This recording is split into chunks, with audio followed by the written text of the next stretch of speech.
Here it goes. On the eve of my 37th birthday, I am going to read a letter that I wrote to myself and to the world, and figured I would capture it on video. Time capsule, you know? All I wanted for my birthday was space.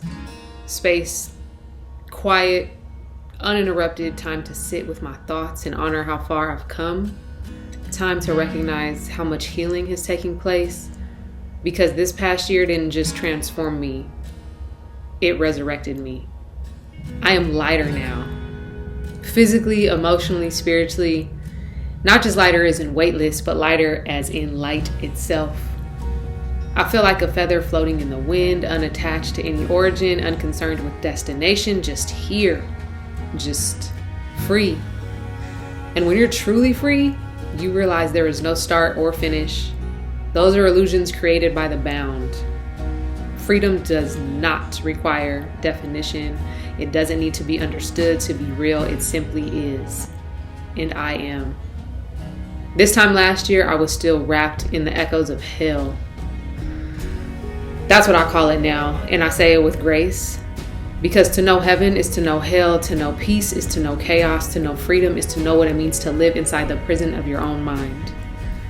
And I remember bondage well. I remember the bondage so well. I remember living by the rules I didn't choose. I remember how confined I was by expectations, by identity, by striving, by scripts. And then I stopped.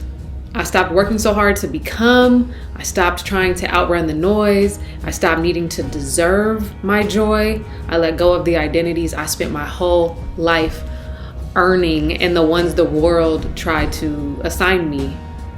I literally died to myself, not in sadness, but in surrender. I didn't achieve freedom. I received freedom. Not through effort, but through release. Stillness isn't an act, it's a return.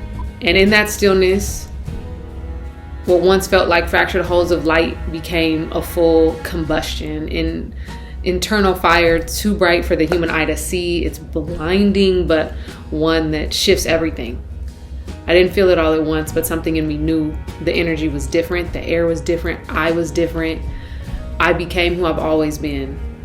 That kind of shift does not need to be broadcasted. It doesn't need applause. It's not something you perform. It's just something you live quietly, powerfully, like the trees in Yosemite, older than memory, standing still and tall, bearing witness to generations, not by doing, but by being. And this is what I've learned. It's been a lifetime of remembering moments of light, moments of love, moments of greatness that carried me through. My life has not been absent of beauty. There was joy, success, laughter, even freedom in pieces.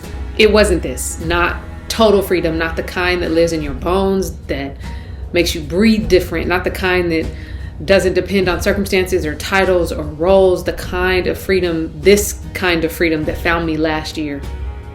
That's when the call came. It was quiet, it was a whisper, it was sacred. I could not mistake it for anything else. And once you get the call, you cannot unhear it. This year was the call that I finally answered. A year of combustion and clarity, a year of learning how to shine everywhere without needing to fit anywhere, a year of letting love overflow from a cup that used to be cracked, a year of waking up and knowing, not questioning, not hoping, knowing life is perfect. Because I am perfect. I am perfect as I am. And this is my rebirth, my 37th revolution around the sun.